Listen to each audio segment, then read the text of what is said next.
Hey, bosses, thanks for joining me today. I am Liza Sivek, and this is Marketing Myths and Magic Podcast.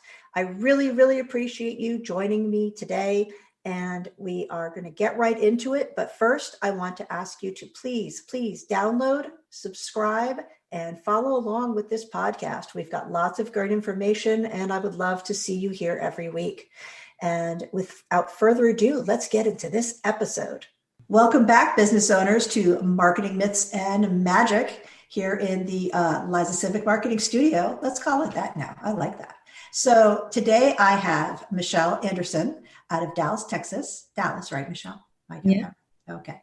And she is the owner of Theory Illustrated and a graphic designer with a lot of branding experience. And we're going to talk about branding and graphic design today and the importance and what we can do to improve our overall business look. And as she recently said in her social media, it's not just business cards and a website logo. This is a lot more. And it's important to know exactly how to get branding to work for you. So welcome, Michelle. Thanks for joining us today. Thank you for having me. I'm so excited to be here. I'm glad. We would like to start talking about your business and your background. How did you come into graphic design? How did you start? Where was your interest peaked? Oh my goodness. It goes way back in my high school days. I was about 17, I think, and I always had an affinity for design and, computers. This was back in the Yahoo days. And I would, edit our profile pictures and just do little tweaks and stuff to graphics. And I found myself being commissioned to do other people's profiles. And that's kind of how I started. And it was really a hobby for me for over like a decade until 2016, when I decided to actually launch a business to help entrepreneurs, because I had a lot of entrepreneur friends who would, ask me, can you make a logo for me? And and that was the beginning of it all. That is very cool. You're onto something when your friends are asking you to commission things for them. You're onto a good passion. Yes. Yeah. And because it's always, they tell me they don't understand how I could spend so much time, because they try to do it. Like, I don't understand how you spend so much time doing this. And I was like, well, I don't mind doing this. Like, it may seem insane for somebody, to spend 10 hours working on, one little graphic. But for me, like, I find joy in that, strangely enough. So I decided to make a business out of it. Well, that is exactly what you should be doing, right? I mean, there's a lot of us who have hobbies that we don't want to make a business. And then there's a lot of us who, for me, I could talk about marketing all day long, like it's cocktail conversation. Hey, let's talk about, what we could do, what you should do with your business. And I'm always giving people ideas. Mm-hmm. And that is something that other people do not find any interest in. So that's why we have jobs, right? Because We're willing to totally zen out on the details like that. Yeah. Mm-hmm. So what would you say, now that you have a business where you're getting clients coming to you for your expertise and for your design and for your zenning out, what would you say is the number one question you get from your branded clients? The number one question I get, I wouldn't say, well, to be honest, I'll just be frank. They pretty much know it all. When they come to me, it's not necessarily a question. It's more so of assumptions that are made when they come in. A lot of times people approach me. I just recently made a post you saw yesterday about how people approach me and say, hey, I'm rebranding. I need a logo. Do you do logos? And I'm like, a part of me is, cringing, because I know for sure, well, I'm like 90% sure that they don't even have like an actual strategy. They don't know exactly who their target audience is. A lot of the foundational things that would inform the actual design that they want, they don't even have in place. And so I find myself a lot of times having to introduce that whole concept to them. before even getting to the design. So like I said, it's not necessarily questions. It's like this assumption, like I am rebranding and I need a logo. And I'm like, you probably need a lot more than that. Because rebranding is sort of thrown around as jargon, but if you're not in the industry, you don't really know what that means. Right. And I think we all had to start out learning because I started a few other smaller businesses. And until I got into marketing and e-commerce, I didn't know what all that meant. Like that's a lot to rebrand. And it's about having a style guide. And I bet a lot of people who are just starting out who are listening don't know what a style guide is, don't know what a brand guide is. And it's just an outline of what your logo should always look like. If you share it with a charitable event or a partner or a vendor, they should always show it a certain way and not, turn it on its side or make it a different color. And that's something people don't even think about when they're talking about branding or rebranding, I find. Is that the kind of assumption you're talking about? Yes. It's a lot of times, and it's really just about where you are in your business and understanding that when you are in the process of reaching a new level in your brand, whether you're introducing new products, services, hiring team members, you're going to start doing contracting work. There are new things that you have to do with what you currently have in order to actually reach that next level and do it, successfully. And I'm glad you brought up the style guide because that's extremely important. People commission a designer to design a logo for them, and then they take that logo and then they say, okay, now it's time to market this. But then they have to hire other people to market the thing that they got created. And you have to depend on those people that you're hiring to respect your brand enough to uphold what you had designed in the first place. Yes. Very, very, very important to be able to trust somebody with that and not have them change it, right? I've seen it happen. Yeah. No, you're absolutely right. And that branding guide is something that it's just a simple document, or it can be a whole ebook. It just depends on what your brand is, what you do, and how you do it. But most people starting out, or most businesses I work with, they don't need a 16-page ebook, but they will need trademarks, registered marks, etc., used certain places, and all of that goes into the style guide as well. And I don't think people even realize that. I know that people don't always realize that. Some people will, but a lot of people listening to this will be surprised by that. Yeah. So, you kind of touched on the kind of misconceptions of why you need a graphic designer to do branding, and why you need a marketing person to respect the brand. Mm-hmm. What kind of other misconceptions have you come across with logos and clients that want to have things a certain way and then not really understand how graphic design itself works? I know that I've run into that a lot. They will take a small 300 by 300 thumbnail for social media and they'll enlarge it and try to use it for print or a website page. And I have to tell them, no, we need a high one that comes down, because it's not something that's common knowledge. It's not something that's commonly taught even now. So, what kinds of misconceptions do you run into with the logos and the branding?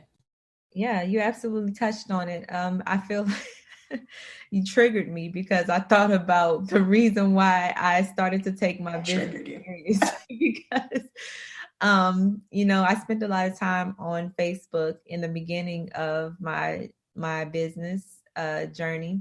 I still do now, but I'm more so focused on working internally than externally. But in the beginning, I was always on Facebook, just looking at other businesses and seeing what the conversation was like, and what people were asking in terms of graphic design and branding. And I noticed that one thing that aggravated me so much to my soul was the formatting, using the wrong files. And a lot of times this is done by people who are starting out and they want to save money and they just want to create something real quick just to have their ideal the idea externalized. And, they use these different softwares, or not even necessarily softwares, but they go to a website, or like, Canva is actually good, but I can't remember some of the older websites they would go to and just design a logo, or what they would call a logo, and then try to use it for everything, and not understanding that different file formats allow you to do different things with your logo. So I quickly learned that a big part of my job was to not only deliver what they needed as far as design, but also educate them on how to use it. So formats are important. That's one of the things that I noticed a lot of people take a misstep. And then another thing is commissioning design work without considering your marketing routine. That is extremely important. The reason why I say that is because, so going back to the branding aspect in my approach in, that process when working with someone, the first thing we do is get to understand, get to know who you are as a brand, what your intentions are, what your message is, who you're talking to, where can you find them? And when you look at that, where can you find them? You find them on Facebook. So, whatever platforms you decide to use to get in touch with these people, you have to also consider that you'll need, your brand assets. You'll need logos and graphics that you will have to, upload on these platforms as well. And I noticed that, people will get a logo done or a website designed. Not necessarily a website, but they will get, graphics designed without considering how it needs to be formatted to fit these platforms. So a lot of times you'll see a word-based logo that has a super long name, and then they try to upload that into their profile picture, and it's I can't read that. So what I typically do is I find out the different platforms that they're using, and then I design their logo or alternate versions of that logo so it can fit your profile picture, it can fit your Facebook cover photo, all the places that you'll be branding yourself. So that's important. That is so true. And, I want to throw out there, because I saw this on your social media too, and I laughed because I knew we'd be talking today. You had a client who responded to something you said was a common mistake. And she immediately was like, "You're talking about me and I'm sorry." And you were like, no, it's not just you. And it's true. Whatever I'm saying here, anyone I've worked with or currently work with are probably saying right now, "They are talking about me." I'm not. I'm talking about everybody. This is common. This is not because we're calling anybody out. This is not because this is something that you should know. No, you should know it. That's why there's people like myself and Michelle, because I cannot tell you how many people have asked me to fit a logo into a profile picture. And I'm like, okay, so we're just going to take the first letter. And that surprises them. And they don't always like the idea until or some other feature. But you take that logo and you cut it into something smaller, an altered version or initials, and you keep the color, you keep the brand, and you keep the image readable and recognizable, because when it comes up, you want them to be able to tell who you are. Correct? Yeah. So it doesn't have to be every word in your name if it's next to that logo anyway, if it's next to that profile picture. And that's something that people think they don't need until they see it. And they're like, "Oh, that is really great. That is awesome." And they realize they've seen that over and over and over again, but didn't even realize they're seeing that over and over and over again. And when they compare the two, the heavens part and the sun shines, and it's just something everybody has to learn, because the average person does not think about that. They don't think about that. But we are not calling out you particular if you are one of Michelle's clients or one of my clients, because this is across the board common all the time. And we just want to help people know that. So how do you, in your case, how do you narrow down their brand and their style? They come to you, they have assumptions, but they're going to need the profile for the social media, like you said, or the target audience that they're trying to reach, is the logo the right thing to catch their attention? How do you help them narrow down that brand and that style? What's your process? Oh, my favorite part in the very first thing I do is have them create a mood board. That takes so much headache out of the whole process because I am not designing for myself. I'm designing for you. So um, when you first, get on board, the very first thing I tell you to do, if you haven't already do it, I feel like, as business owners, we already always brainstorming and, thinking about that vision that we have for our business. So most of the time, most of my clients already have some form of that. I just have them go on Pinterest and then just create one specifically for our project.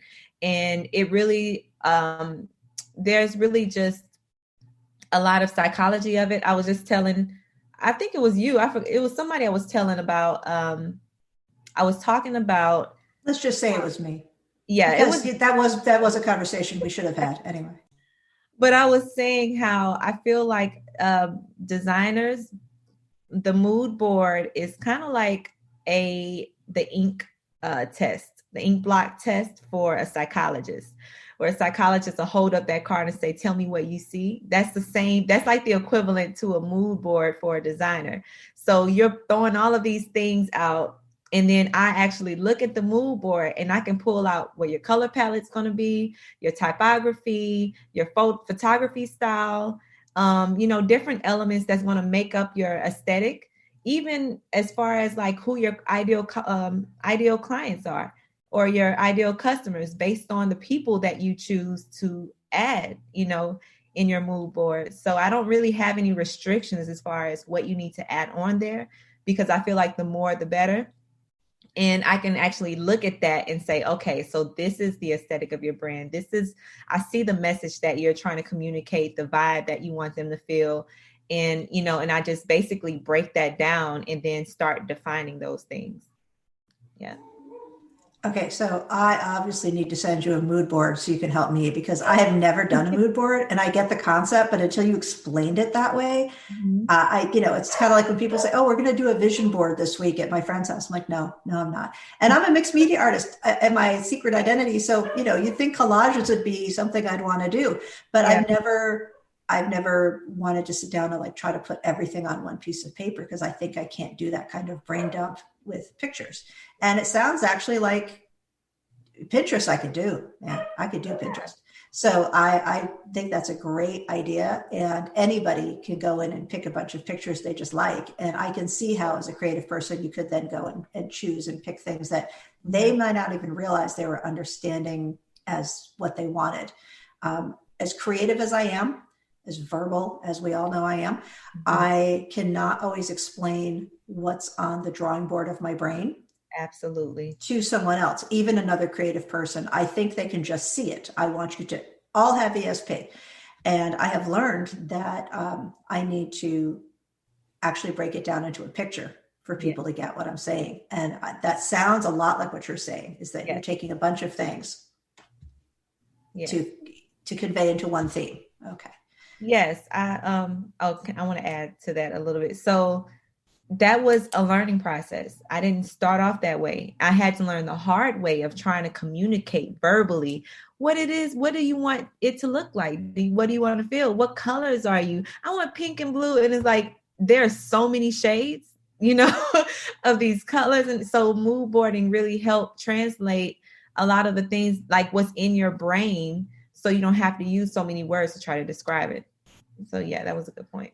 That is true. And I don't think people realize, and when I say people, I mean anyone that has never done any kind of graphics or anything with text beyond, an e-card or something, because most of us haven't. I see it every day. I use Canva every day, but most people do not.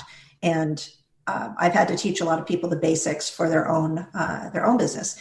And I was once working on a logo with someone. It was very personal to them. Yes, I'm telling a real story. And yes, you know who you are if you're listening. And I'm sorry, it's not a bad thing. It's a good thing.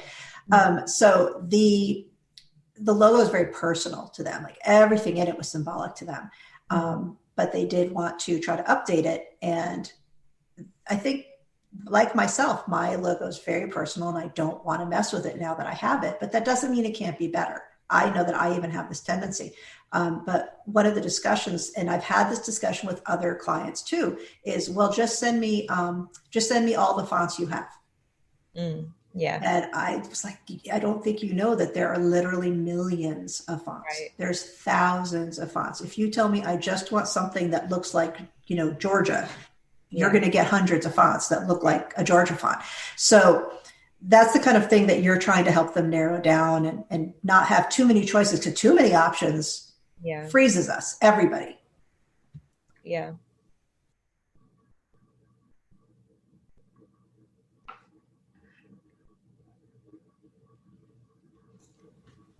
So if creative industries are going to be the last place that business owners invest in, which tends to be true for a lot of startups, and the price is heavily negotiated. Yes. And we often in this industry are having clients bring things to us that they need fixed because they did heavily negotiate or went with an inexpensive brand or something uh, online that made a logo for them, and then they added to it, but it's not what they want anymore. So if you have someone, a marketer or a graphic designer, who promised the moon but for very little money, how do you explain to them that, this is a good thing to invest in? You've touched a little bit about on how important it is, but how do you explain it to someone? Okay, so we've got this logo, we've got this brand that you like, but it's not working for you. And yes, you are going to have to invest a little more in it to make it fit what your vision actually is. So how do you help them decide if that's something they want to go forward with and invest in? That's a good question. So the thing about it is, most people, right, when they see me and they see what I've done, they say, okay, she's a designer, she's a graphic designer. And then they see somebody else with work that, that are based in graphics. They say, okay, they're a graphic designer. But internally, looking at what it is that I offer in my business model, I think that we really reflect where we are. So like, if you are in a position where you're just, your mindset as a business owner is to just start establishing some sort of identity, right? You have your business, you have your products and your services and everything, but you really just want something to put on social media. You're really not going to care too much about the titles. Like if I say I'm a brand designer versus a graphic designer, all you want at the end of the day is a logo, or whatever the case is, and that's what so true. That's so true. Yes. So it's not until you actually start to shift your mindset around what your business, what you want to accomplish in your business, and what you need to invest in order to accomplish that. I had to learn the hard way to stop trying to convince people who had poor graphics or poor branding that they needed my service, and only focus on the people who had that mindset that they are ready to take their brand to the next level. They are ready to get into a committed relationship with a designer that would be able to hit different areas of their businesses, their business versus just the logo. And a freelancer is pretty much a means to an end. Like the freelancer's job is to deliver whatever project you commission. But me as a brand designer, my job is to take your business and create a personality, right? So not to say I'm pulling a personality out of thin air. You already have your ideology, you have your community, you have all of the intentions, and all my job is to translate that into a visual standard. So it's not just the logo, it's about playing like the middleman between you and the marketer. Like I look at myself as that middleman, because the marketer's job is to take your business and put it out there and expand it, so people can actually touch it. But people need something to touch, right? And market. So this is where branding and marketing kind of, overlaps, where the marketer will also give them something to touch, but you still need something to work with, right? You still need to connect that to the business owner and what their objective is. So I pretty much kind of like take that objective and add colors and sounds and textures and all those things. So when people actually touch it, it's an enjoyable experience.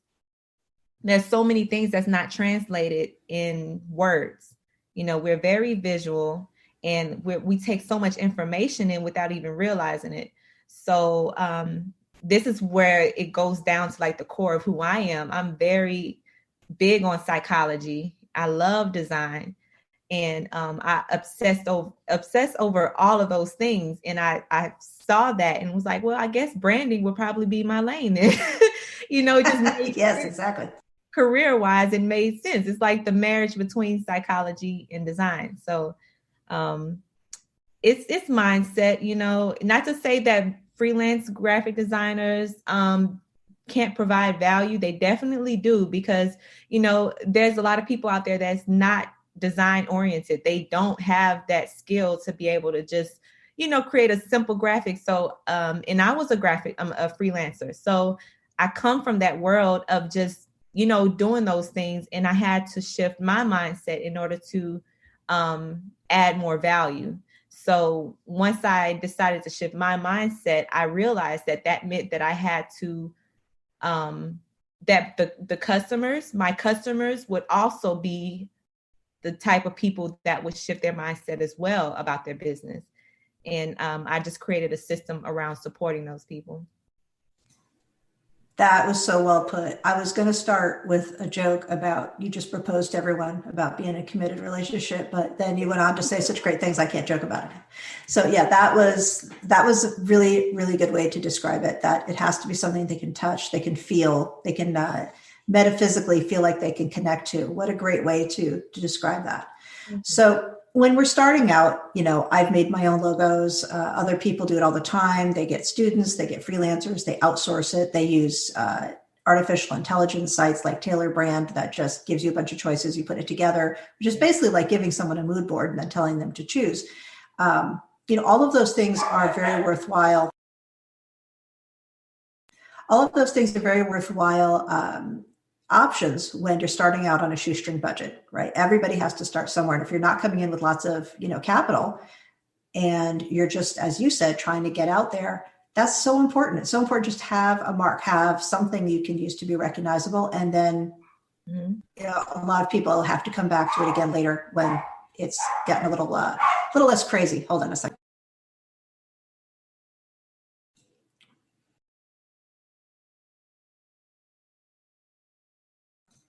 So it's good to be, hold on.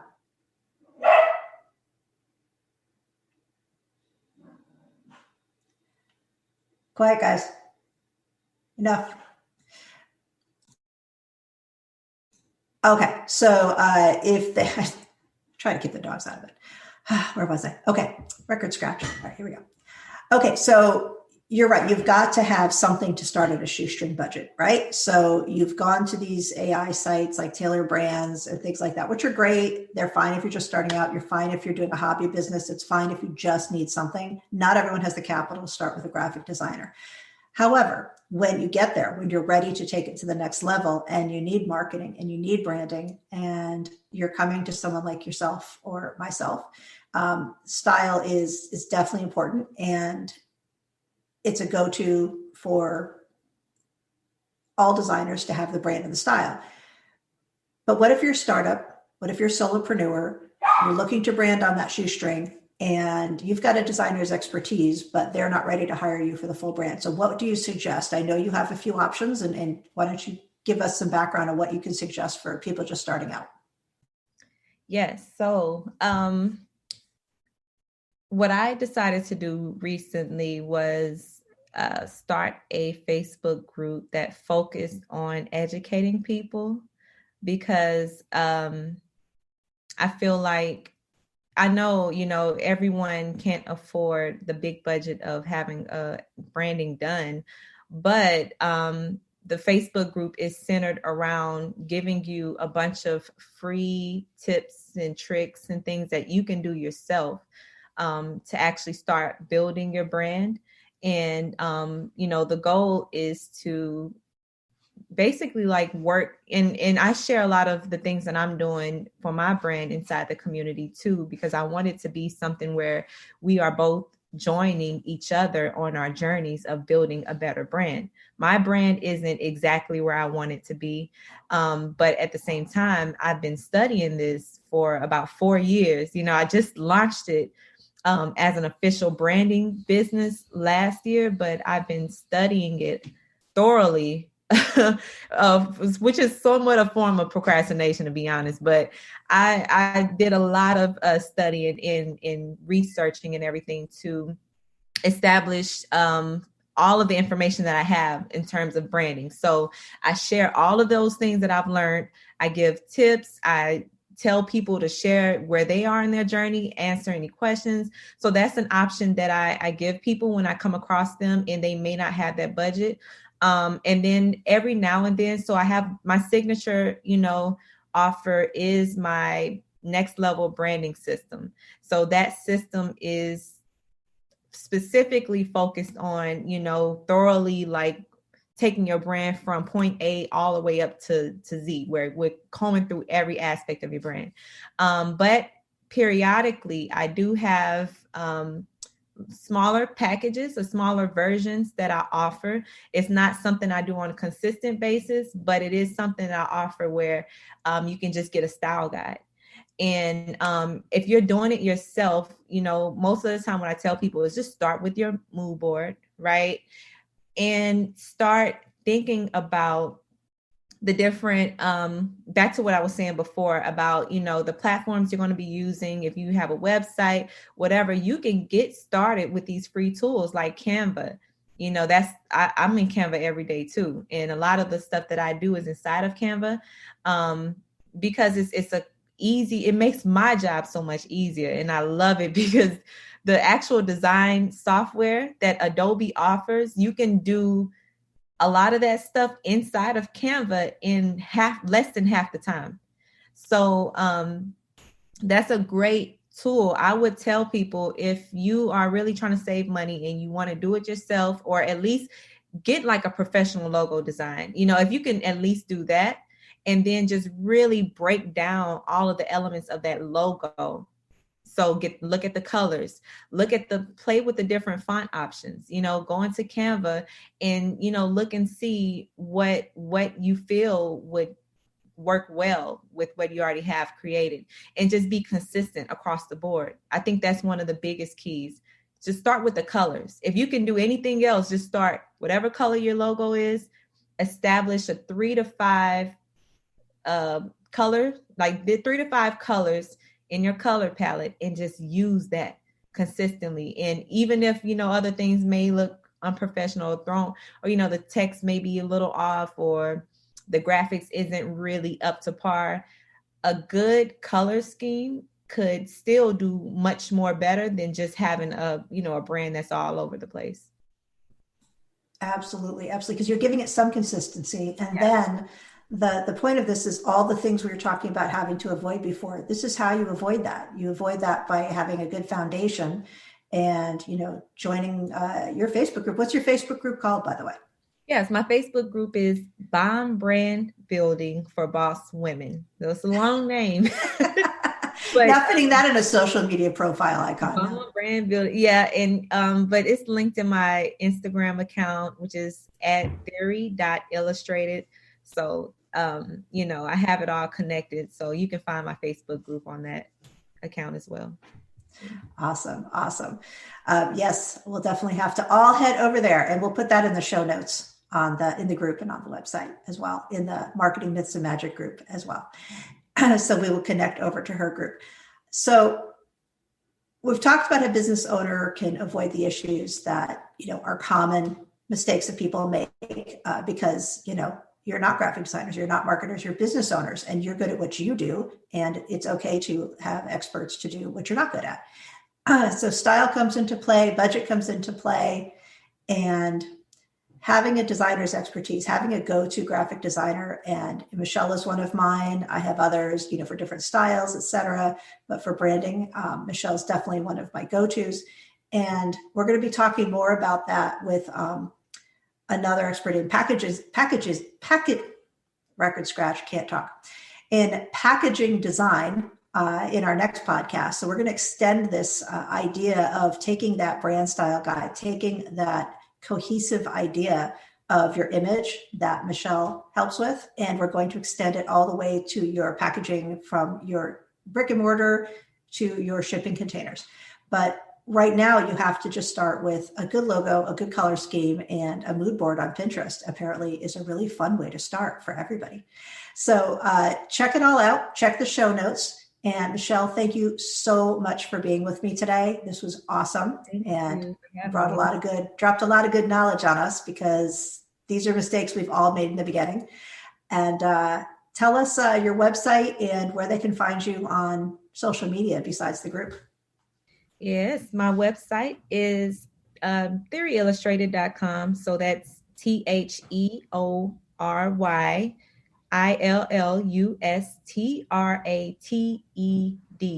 theoryillustrated.com. My social media is theory.illustrated on IG, and Facebook, it's plain Theory Illustrated.